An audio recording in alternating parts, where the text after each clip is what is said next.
Hello and welcome to Hybrid, powered by chinkseyMEDIA. Every word from Mikel Arteta's pre-Atletico presser. Our third Champions League game of the season sees us take on Atletico Madrid at the Emirates Stadium, and Mikel Arteta has been speaking to the press ahead of the clash.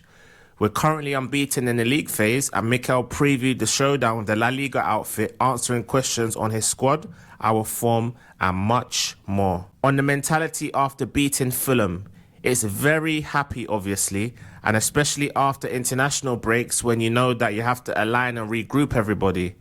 You could tell that in the first 10 minutes that we were getting that rhythm together, but afterwards, watching the game back, I think that we deserved to win.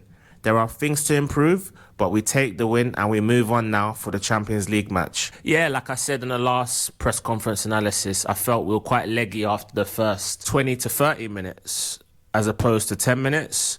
But it's a combination of factors. It's a combination of factors that Fulham fed on the crowd's energy and really tried to put it on us. They ran out of energy as the game went on, and then we took hold of the game. Also, our quality kind of shone through. I mean, we kind of had to earn the right to play.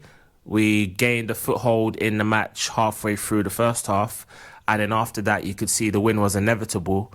However, against better opposition, if you start like that, they perhaps punish you, or at least give you more things to think about, let's say. On Piero Hincapie's availability, he will be available. I think the Fulham game came a bit too early for him, so he had another 2 very good sessions, and now he's ready to go. Okay, interesting. That's an interesting one. Like I mentioned on the last episode, Miles Lewis-Skelly is unfortunate that the player that's ahead of him, arguably our player of the season so far, he's tussling with Timber. I mean, I'm toing and froing between the two of them, Timber and Calafiori, who's been the better of the two. They've both been exceptional 9s out of 10s for most of the season. For tomorrow, I expect Miles to come in. I'll be shocked if he doesn't. So that begs the question, where does Piero come in? However, it means Calafiori could have a day off tomorrow, and then you could play Miles for maybe an hour to 70 minutes. Piero come on and bring his energy, vivaciousness and his pace in the second half. On coming up against Diego Simeone and how highly he rates him at the highest level, I think what he's done since he's got to Atletico has been outstanding. Not only what he has achieved, but the way he's done it. I think the identity that he has created for the club, for the team, the spirit, I think they are very simple and clear to identify. And that's because the manager is very much them. That's extremely difficult to achieve for a short period of time. And to do it for 14 years, I think he's been there now. He's done something incredible, so it will be a pleasure to meet him. I mean, yeah, we played them last in 2017, I believe, 2017-18 season, and they had a man sent off in the first 10 minutes. We went 1-0 up, so you're thinking, okay, Europa League semi-final, we're 1-0 up against 10 men. Perhaps we win 2-0 and to go to Spain and kind of go from there. However, we didn't get the second killer goal. They got a late equaliser, and then in Spain, we were up against it because they were pretty much impregnable in Spain at the Vicente Calderon Stadium where they used to play. Now they play at the Wanda Metropolitano Stadium, should I say. Yeah, it was a tough game. So we know the identity of the team. It's not really changed much since then. However, they've got Julian Alvarez, who's a great outlet on the break, or should I say in transition. But I don't think they have much pace and skill that we should fear. So I think if we can kind of pin them back, dominate, I don't think they've got an outlet that they can reach. So obviously I did mention Alvarez is their outlet, but I don't feel like they'll be able to get the ball to him enough for them to cause us the requisite amount of problems for them to have enough chances to win the game. They've obviously got Alexander Soloff as well, who's another good centre forward, but I just don't think they're going to get enough ball to cause us problems. So that begs the question now, can we make use of our ball to create enough chances to score to win the game? That's the question. On William Saliba watching Atletico Madrid after our win over Fulham, I'm very pleased because I didn't encourage it, so it came from them. That's the most powerful thing. A game finishes, the job is done, but now what's next? What's the next challenge? What's the next opportunity? we know that it's going to be a really tough one. So the earlier we start to think about it and prepare, the better. I love that initiative from the players, and it tells you how much they want it and how focused they are on what is next. I mean, if we're dubbed the favourites in the Premier League, and for me, we're probably the favourites for the Champions League right now. I don't think we will be for the bookies, but on current form, just the situation of the team, you know, the kind of confidence we have, the way we're playing, I think we're going to be a hard team to stop. And bear in mind, I said at the start of the season, I placed us as third or fourth favourites for the Champions League. Now I'm placing us right at the top. That's not to say that we're going to win it, but it's to say that if anyone's going to win it, they're going to have to beat us. And that was the case last season. But this is our toughest test yet for me. They're going to prove a tough nut to crack, like a Brazil nut. But it's one that I do think we can do. If we can replicate the performance we had against PSG last October, 12 months on, then I shouldn't see any reason why we can't get the 3 points tomorrow. And I am actually tipping us to get the 3 points. On using Simeone as inspiration for his longevity as Atletico boss, there is someone that I look up to and learn from in many situations. What is for me outstanding is his passion. I think for how long he's been in the game and in the same club with the same players, and how you still have that handle and that capacity to transmit such an energy and willingness to win. It's a very tough environment that we live in, and to keep convincing players, you have to be extraordinary as well. I don't know him personally, but everything that I have heard about him is that he's good at doing that. That's one of the reasons why you are able to sustain at that level. Always forget to mention that Mikel Arteta's favourite word seems to be to transmit energy and different contexts, and these are the buzzwords he always uses. But yeah, we need to transmit the performance that we had against Newcastle and the likes of Man City, where we played well but didn't really make the most of our chances. But most notably the Newcastle game, if we can kind of replicate that into this game tomorrow, then we should be able to win the game and transmit the performance into points. On if he would want to see Simeone in the Premier League, it's going to get tougher. We have enough super good managers here, so I don't know. That will be completely up to him. If one day he wants to experience that, what I can say is that from what I've seen and after analysing the team, how well they are coached. Okay, so who are the super good managers? Because right now, Arne Slot is toiling. 4 defeats in a row. Pep Guardiola's kind of become the dark horse, which is a bizarre thing to say. But, you know, Man City are kind of hiding away in the shadows. No one's really expecting much of them. Haaland's scoring goals for fun. And they appear to be our biggest threat to stop us winning our first league title in 21 years. But other than that, who are the super good managers? Because, yeah, on getting 9 points in the last 3 games in the league, we have to get as much information as we can and understand the reasons why we drop certain points and then try to implement them. He's talking about last season. To be fair, sometimes from a draw to a win, there are details and things that have to go your way. But it's true that the team shows a different kind of maturity, threat, and probably conviction at this stage. But it's still very early. We have to do it now for another 30 games, and that's going to be the objective. Okay. Yeah, I mean, last season we had a lot of draws, and a lot of things that contributed to those drop points were the red cards, injuries, missed chances, not having a strong enough squad. We've obviously alleviated a lot of those issues with the summer we've had, with the experiences we've gained and garnered, and with our improved performances. So obviously we've come through a tough start to the season where we had to play Man United, Man City, Liverpool, Newcastle, to name but a few. And now we come into a little batch of games where we're playing mid-table promoted sides where we should really be expecting to pick up maximum points.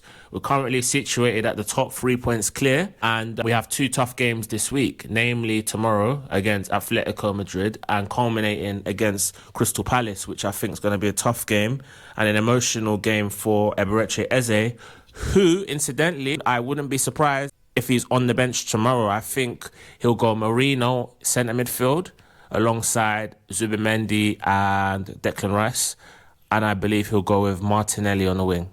So I think Eze will be on the bench. That's just a prediction. on being favourites for the Premier League title. The only thing that I embrace is when I see the team, the energy, the temperature, the commitment and the quality that they can deliver, that it gives me that conviction that we can go all the way. But that's it. That's just a feeling. Then the next day, you have to prove it. The next training session, you have to prove it, and nothing else. We cannot be busy thinking about those topics. I mean, everything is there for us to go and win it. The experience we've had, the games that we have coming up, the games that we've already come through, the games our competitors have to play. So, for instance, Liverpool have to play Man City. Liverpool got tough games coming up. Liverpool have lost the last 4. We're in a good moment now, as they say.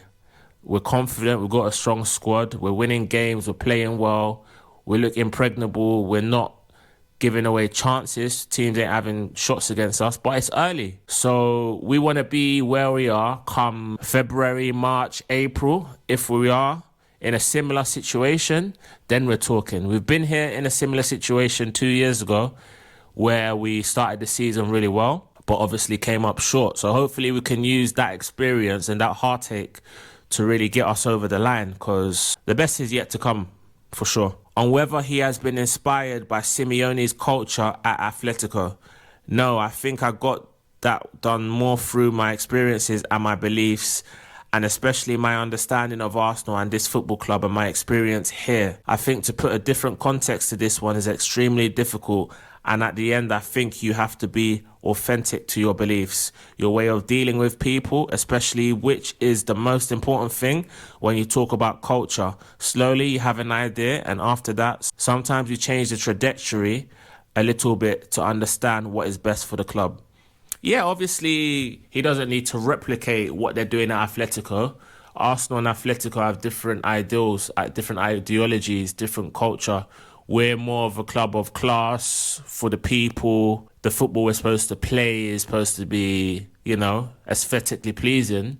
Whereas Atletico is more grit, hard work from Simeone, which obviously is a reflection of how he was as a player. A hard-working, tough, hard-tackling defensive midfielder. So, yeah, obviously you want to take certain elements from Diego Simeone, like, for instance, the defensive rigidity and defensive structure, well organised and dogmatic in a way sense of play that we do have.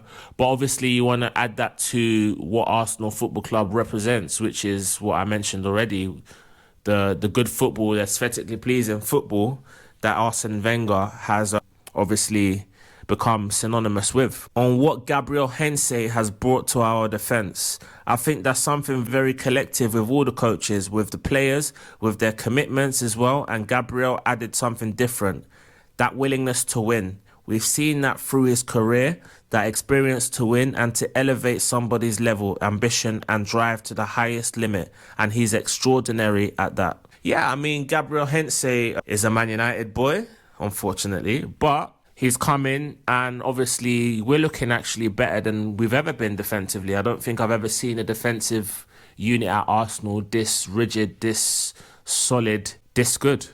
Well, certainly since the Invincible days, but obviously now we're looking proper, like teams aren't even having shots against us. The stat from the other day where we've gone 2 consecutive games without conceding a shot for the first time since 2003 was alarming. That's an unbelievable stat, and as long may that continue. If that continues tomorrow, then I'm sure we win the game, because I feel like we're going to score at least once. On whether results elsewhere add a spring to our step in training, I haven't noticed that, but obviously there is a lot of narrative afterwards, but that's it. Every game in this league is a must win and a very difficult game to win. We're all very appreciative of that, so you don't get carried away with any of that. Well, he's never going to say yes, but I'll say it for him. Yes, definitely. I mean, Liverpool dropping further points is great news for us because, we know now we can really stick the knife in them and start to build a lead. We've got a 3-point buffer up there, and we know that if we keep winning, especially up until the point where Liverpool play Man City, then we know that we have a very good opportunity to extend that lead to more than 3 points. On whether it's harder to prepare for a game against a long-serving manager, on this one, I think the hardest thing is the time that you have. It's basically a day when you can't really do much to prepare. So it's understanding the time that we have to spend to analyse and understand that they have evolved as a team from where they were probably a year ago to now, and how they can change in relation to the context of the match, which is something very specific for this team. In order to prepare in the best way, you have to give the players everything, but to be able to simplify the information and make it as concrete and as clear as possible for us being in the best position to implement what we want to do tomorrow. Yeah, it's true. I mean, Atletico have actually lost a number of players that have been with the club for a number of years. People like Rodrigo de Paul have left, Witsel, Thomas Lemar, Angel Correa, to name but a few, have all left. So obviously there's kind of an evolution of how the team is. I've looked at the kind of team squad starting lineup. They don't really have much pace. They usually play a narrow 4-2 formation with Soloff and Alvarez up there. They've got Antoine Griezmann, who's aging, but obviously still capable of many things. Scored his 200th goal for Atletico recently. So there's a squad with amazing players, top quality players. Aging squad, not much pace, but it's a good team. I just expect us to win the game. It's not going to be easy. It's probably going to be a bruising encounter. I would say Atletico Madrid are probably Newcastle on steroids in a way. On why Simeone's team is so difficult to play against. First of all, the willingness to win. You can sense that in every single ball, in every single yard, the way they play. So it's about how they compete and then after how they play. I think there are two very different things. And in order to have to analyse what they are, the level of organisation is really high. The level of discipline is really high. And then they have acquired a lot of talent throughout the years that they are very specific for the needs and the way they want to play. And they are very good at exploiting those opportunities. Yeah, don't forget, I think what he's referring to is people like Conor Gallagher. Yeah, he may not start every game, but his kind of pugnacious, dogmatic approach to the game where he just has legs for days, energetic, runs his heart out, plays his heart out. That's the kind of attitude that Diego Simeone seeks from a player. So, I expect his players to be well up for it. Obviously, it's a game they probably need to get something from, considering they lost to Liverpool in the first game, especially if they want to qualify from the league phase. On if Simeone could be successful in the Premier League. If he works in the Champions League, which is the highest competition in Europe, he can do it anywhere. I don't know. You have to come here and try it and feel it. But I'm very sure that his know-how is unbelievable and his character and willingness will take him anywhere. Okay, he's kind of swerved the question, but I think he's essentially saying if he can do it in the Champions League, which he has, then why can't he do it in the Premier League? And that's a good question. On why we're so effective at set pieces. We keep evolving and keep improving. It's a system that when you put it in place, the system has to learn every single day, every single game to become better. That's in relation to the players that we have and what we learn from ourselves, and as well what we learn from the opposition, and try to be as consistent as possible. In order to do that, you have to give importance to certain topics to become really important, and we try to do that in a way that we share the time and the focus in game preparation, and then it's the delivery. Yeah, I mean, two factors. We've got exceptional crosses of the ball in Bukayo Saka and Declan Rice. Unbelievable A1 quality crosses of the ball. And then we've got unbelievable headers of the ball. None other than Gabriel Magalhaes, who's probably the best header of the ball, especially from dead ball situations in world football. So when you couple those two together, it causes carnage in the box. And obviously it's been a route for us to get ahead in games and as a consequence, pick up 3 points. On how Gabriel Heinze's one-on-one sessions help the players. That experience, if somebody tells you, if you do that, you're going to be successful, and you know that he's done it and he's been successful, that's a lot of credibility there. Yeah, I mean, Gabriel Heinze had a very, very successful career at both Manchester United and Real Madrid, and he won things there. So when he talks, you listen. I've noticed he's done a lot of work with Miles Lewis-Skelly. Obviously, Heinze was a left-back come centre-back, and we've got a few of those. We've got, obviously, Lewis-Skelly is kind of a left-back come centre midfielder, but we've got Ricardo Calafiori, who's been unbelievable this season, and then we've got Piero Hincapie, who I'm hoping will get some minutes tomorrow. So obviously now, if you've got someone that used to play that exact position, you can only learn from him. On how the players have reacted to Heinze's arrival, it's a question for me. My feeling is that they really love him, which is normal, but the rest of the coaches are the same. They are all very different characters, but the relationship and the bond that we have with the players, I think it's unique, and I think that's something very powerful in a team. Yeah, it's just a shame that I used to play for Manchester United.